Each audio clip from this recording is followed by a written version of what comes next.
各位记者朋友，大家下午好，欢迎出席外交部例行记者会，欢迎大家提问。谢谢发言人。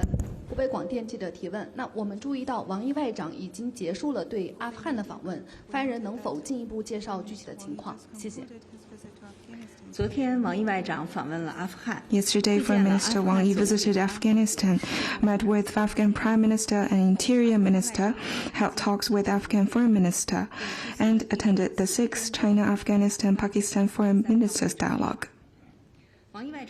Foreign Minister Wang Yi said that China advocates equality among all countries regardless of size and that all countries should treat each other as equals and work for win-win results. The world should not make the rich richer and the poor poorer. All countries, including Afghanistan, have the right to development and prosperity.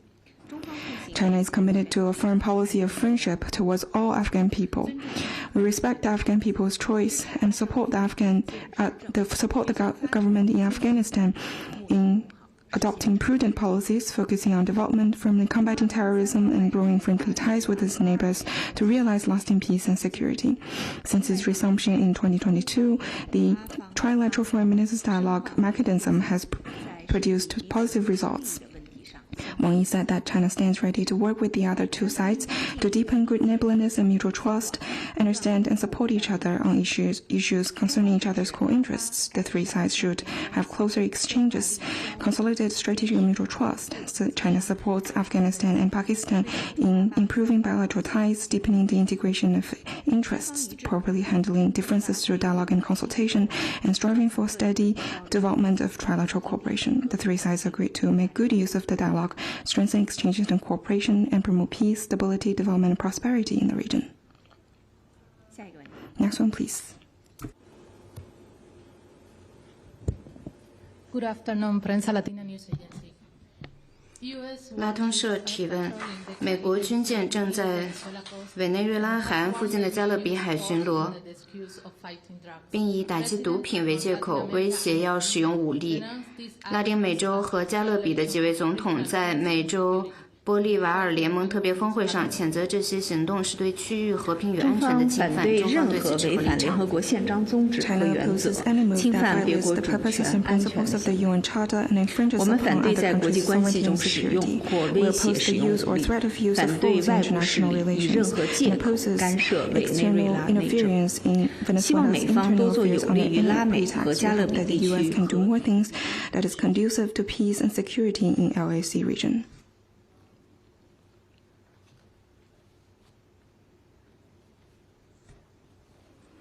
谢谢。深圳卫视新闻，我们注意到日前中方公布了7月份经济。 We noted that China recently released the economic data for July, in which foreign trade was a highlight, with imports and exports of goods hit a new high in this year. Comments say that the continued growth of China's foreign trade speaks to the extensive global recognition of Chinese goods, and this will continue to drive the growth of China's economy. However, other analysis shows that the tariff war and other external risks have dealt a blow to global trade and mount pressure on China's exports. What's your comment? China's foreign trade has continued to perform well, displaying the strong resilience of China's economy and booming global demand for Chinese products. This is the combined result of China's efforts to expand high-standard opening up, promote high-quality development, and advance industrial improvements and upgrade. Facts have proven that international trade based on comparative advantages contributes to common developments and benefits all parties. China's quality products are popular around the world, and its diversified and stable market is favored by many. This will not be changed by tariff wars or trade wars. China will continue to share its development opportunities with other countries through open cooperation to achieve win-win results.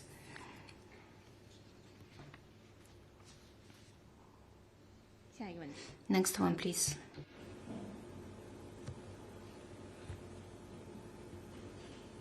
Thank you. A question from AFP. A new report by New Zealand's security 法新社，新西兰安全情报局发布报告称，中国是在外来干涉 report. 活动越来越频繁，最频繁的新西兰国家，情报安中方对全机构近此和回应。年来多次散布谣言，无端污蔑攻击中国，抹黑中国同新西兰各界的正常友好交往，滋扰恐吓。 smearing normal and friendly exchanges between China and different sectors in New Zealand and harassing and intimidating Chinese people in New Zealand. This reflects the agency's ideological bias and Cold War mentality. This does not help strengthen mutual trust and goes against the consensus between the two countries in enhancing cultural and people-to-people exchanges. China deplores and firmly opposes it. We urge relevant service in the New Zealand to stop spreading lies, creating differences, and do more things that are conducive to cultural exchanges and steady and sound development of bilateral ties. 你好，中国日报提问。据报道，俄罗斯政府近日发布的简易文 Declassified documents released recently by the Russian government shows that during World War II, Japanese invaders in China had planned an attack on the Soviet Union from northeast China and prepared for bacterial warfare that can cause mass casualties, and for this purpose established Unit 731 in Harbin. The unit conducted research on various types of plague, anthrax, cholera, and other bacterial diseases. They also carried out human experimentation and detained Chinese and Russian people as well as Japanese death row prisoners for these purposes, was China's comment. During World War II, in blatant violation of international law, the Japanese army launched horrendous bacterial warfare against the Chinese people and conducted gruesome human experimentation, which were heinous crimes against humanity. The documents released by the Russian government show once again there are solid proofs for the bacterial warfare launched by Japanese militarists, and there is no room for denial. Only by facing up to history can respect be earned. Only by drawing lessons from history can future be forged. Only by remembering the past can straying onto the wrong path again be avoided. This year marks the 80th anniversary of the victory of the Chinese People's War of Resistance against the Japanese aggression and the World Anti-Fascist War. We urge Japan to reflect on its history of aggression, sincerely respect the sentiments of the people of China and other victim nations, make a clean break with militarism, take concrete actions to get rid of the specter of militarism that still haunts it, and never let history repeat itself. Next one, please.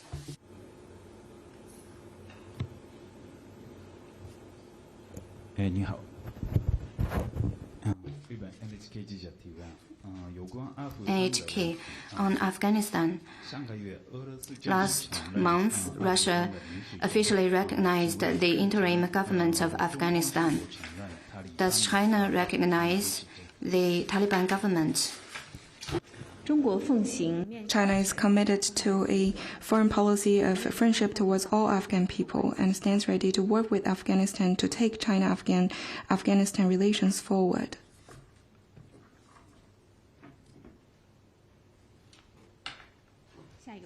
Next one, please. 发言人您好，总台央视记者提问。据报道，针对中方发布的 CCTV, it's reported that the readout released by China on Foreign Minister Wang Yi's talks with Jaishankar claimed that the Indian side said Taiwan is part of China, but the Indian government sources said that the minister has been misquoted. India stressed that there is no change in its position on Taiwan, and India had a relationship with Taiwan that focuses on economic, technological, and cultural ties, and this will continue. What's your comment? We're surprised at India's clarification. In fact, Jaishankar said at the talks that India stays committed to the One China policy and Taiwan is part of China's territory. It seems that some in India is trying to undermine China's sovereignty on the Taiwan question and handicap the improvement of China-India relations. China is gravely concerned on that and firmly opposes it. Let me stress that there is but one China in the world, and Taiwan is an inalienable part of China's territory. This is a prevailing consensus upheld by the international community, including India. We hope India will earnestly abide by the One China principle, properly settle sensitive issues, and promote the steady development of bilateral relations.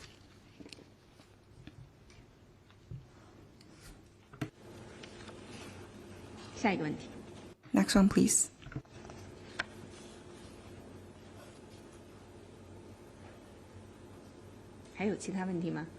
Anything else?